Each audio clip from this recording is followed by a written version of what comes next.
মা বাবার অন্যায় অভিশাপ গায়ে লাগবে কিনা? দেখুন, বাবা মা যদি কখনো অন্যায়ভাবে কাউকে বা কোনো সন্তানকে যদি অভিশাপ দেয়, এটা আসলে কি হবে? প্রথম কথা হচ্ছে, হাদিসের মধ্যে এসে নবীজি সাল্লাল্লাহু আলাইহি ওয়াসাল্লাম বলেছেন যে কেউ যখন অভিশাপ দেয়, অভিশাপটা আসমানের দিকে উঠতে থাকে, এরপর আসমানের দরজা বন্ধ হয়ে যায়, ওইটা নিচে নেমে ঘুরতে থাকে।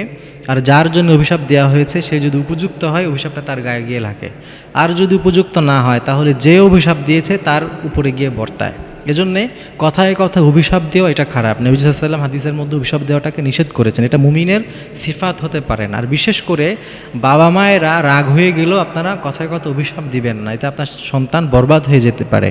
তবে কোনো বাবা মা যদি অন্যায়ভাবে কোনো সন্তানকে অভিশাপ দেয়, লানত করে, এটা আসলে পরিস্থিতি অনুযায়ী বুঝতে হবে যে এটা আসলে অন্যায় কিনা।